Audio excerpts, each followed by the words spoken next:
बिहार विधानसभा में किसी एक जाति का वर्चस्व अगर आप विधायकों की संख्या के लिहाज से जोड़ेंगे और बताएंगे तो यादवों का कोई सानी नहीं है।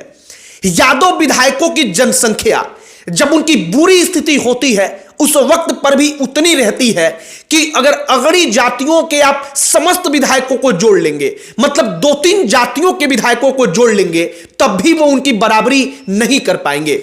हमने सोचा कि आज आपको वो डेटा बताया जाए कि 14% जनसंख्या जिन्हें यादवों की बिहार में है, जातिगत जनगणना के अनुसार उन यादवों का विधानसभा में प्रतिनिधित्व कितना है।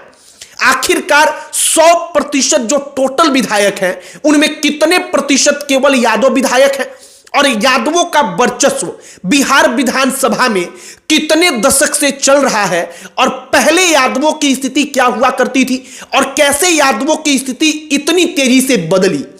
हम आपको एक एक डेटा बताएंगे कि कैसे साल 2020 में कुल मिलाकर के 52 यादव विधायक आए, और अगर साल 2015 में आप जाएंगे तो इनकी जनसंख्या 61 थी, और वो कौन सा साल था जब यादवों के लिहाज से वो गोल्डन पीरियड था, और उस साल कुल मिलाकर के 84 यादव विधायक विधानसभा में थे।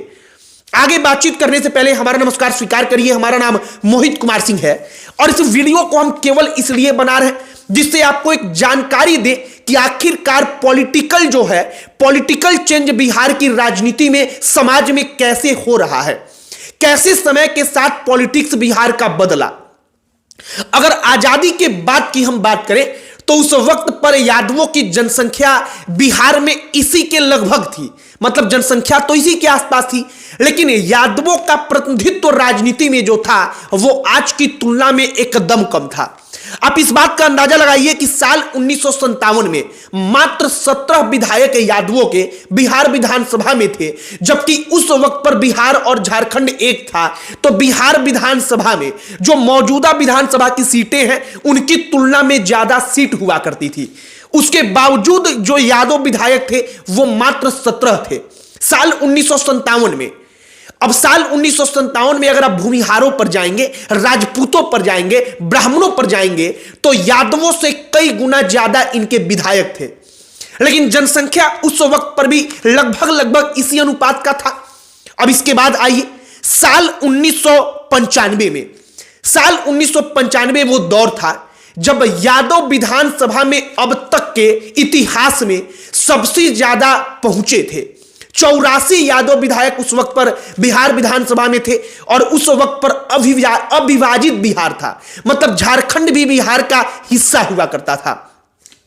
अब यह तस्वीर बदली कैसे, आप इसको जरा गौर से समझिएगा। साल 1957 में मात्र 17 विधायक, और साल 1995 में 84 केवल यादव विधायक। यह तस्वीर इसलिए बदली क्योंकि जब राजनीति आगे बढ़ी तो पिछड़ों ने अपना हक मांगा, यादवों के नेता उभरे। लालू प्रसाद यादव एक उसी में नाम ऐसा उभरा जिस लालू प्रसाद यादव के इर्द गिर्द केवल बिहार नहीं अपितु केंद्र की राजनीति घूमने लगी। इसका फायदा यादव जाति को जमकर हुआ। फायदा यह हुआ कि यादवों के अंदर जो चेतना थी वो चेतना जागी। उनको समझ में आया कि वाकई में हमारी जनसंख्या है तो हम अपने विधायकों को ज्यादा क्यों नहीं चुन करके सदन में भेज पाते हैं। यादवों में जब जागृति आई, यादव जब समाज उठा, तो इसके बाद से यादव विधायकों जनप्रतिनिधियों की संख्या में उछाल आया। साल 1990 में और साल 1995 में जब कहा जाता है कि लालू प्रसाद यादव का यह गोल्डन पीरियड था, वो गोल्डन पीरियड लालू प्रसाद यादव के साथ साथ यादवों की सहभागिता राजनीति में जो थी उसके लिए भी गोल्डन पीरियड था। साल 1995 में 84 विधायक और साल 2000 में 67 विधायक। यह वो दौर था जब लालू प्रसाद यादव की तूती बिहार की राजनीति में बोलती थी। लालू यादव के इर्द गिर्द पूरी राजनीति घूमती थी। इसके बाद आता है साल 2005 का। साल 2005 में थोड़ी सी तस्वीर बदली। साल 2005 में राष्ट्रीय जनता दल सत्ता से बाहर हुई, लेकिन एक चीज बरकरार रहा।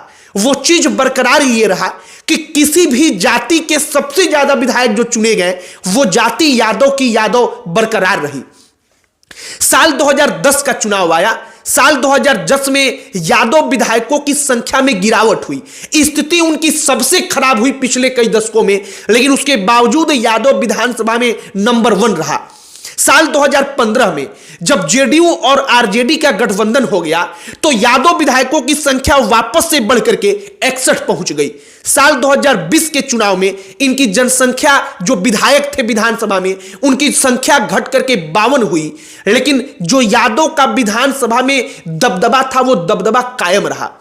साल 2020 में अगड़ी जातियों को फायदा हुआ, जो बीजेपी और जेडीयू का गठबंधन हुआ और बीजेपी के ज्यादा विधायक चुने गए, तो बीजेपी की तरफ से अगड़ी जातियों के विधायकों को ज्यादा मौका मिला, ज्यादा अगड़ी जाति के विधायक चुनकर आए। और हमने सोचा कि एक बार कैसे बिहार की सामाजिक स्थिति में राजनीति बदली, वो तमाम चीजें आपको बताई जाएं, आपको समझाई जाएं। अब एक बात आप समझिए कि जब जब बीजेपी का प्रदर्शन अच्छा रहा है, तब तब भूमिहार, राजपूत और ब्राह्मण, जो ये जातियां हैं, इनके विधायकों की जनसंख्या बढ़ी है। और जब जब बीजेपी का प्रदर्शन खराब हुआ है, तब तब पिछले कई दशक में जो भूमिहार हैं, राजपूत हैं, ब्राह्मण हैं, इन विधायकों की जनसंख्या घटी है। और जब जब राष्ट्रीय जनता दल का प्रदर्शन सुधरा है, तब तब यादव विधायकों की जनसंख्या बढ़ी है। मौजूदा वक्त में अगर आप गौर करेंगे तो बिहार विधानसभा में सबसे ज्यादा यादव विधायकों को भेजने वाली पार्टी राष्ट्रीय जनता दल ही है।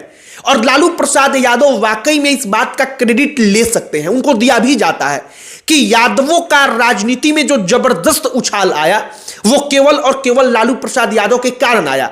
साल 1990 से जब लालू प्रसाद यादव राज्य की सत्ता की कुर्सी पर काबिज हुए, वो मुख्यमंत्री की कुर्सी को अपने पास लाते हैं, उस वक्त से यादवों का उभार ऐसा हुआ कि वो पीरियड गोल्डन पीरियड बन गया लालू प्रसाद यादव का भी। और लालू प्रसाद यादव की अपनी जो जाति के विधायक थे, उन विधायकों की भी। बाकी हम कोशिश करेंगे आगे कि यादव के बाद से दूसरी जातियों के बारे में भी जो विधायक हैं विधानसभा में, उनकी जनसंख्या कितनी है, उनका इतिहास कैसे रहा है बिहार की राजनीति में, इन तमाम चीजों पर टिप्पणी किया जाए, बातचीत किया जाए, चर्चा किया जाए। अगर विशेष तौर पर आप कुछ चाहते हैं कि किसी मुद्दे पर हम वीडियो बनाएं, तो आप उसके बारे में कमेंट बॉक्स में लिखकर बता सकते हैं। बाकी हमने ये आपको एक आंकड़ा बताया, डेटा बताया, क्योंकि 2025 के विधानसभा चुनाव के पहले जब आप ये डेटा जानेंगे, समझेंगे, तो राजनीति को लेकर के आपके मन में कोई कंफ्यूजन नहीं रहेगा। आप समझ पाएंगे कि वाकई में राजनीति बिहार की पिछले कुछ दशकों में कैसे चली है और कैसे बदली है। एक और बात आपको हम कहेंगे, 14% यादवों की जनसंख्या है बिहार में, लेकिन विधायकों की जनसंख्या विधानसभा में 21% है। और ये तमाम डेटा जो हम आपको बता रहे हैं, वो 2020 के विधानसभा के चुनाव के बाद का जो डेटा था, उसी के आधार पर बता रहे हैं।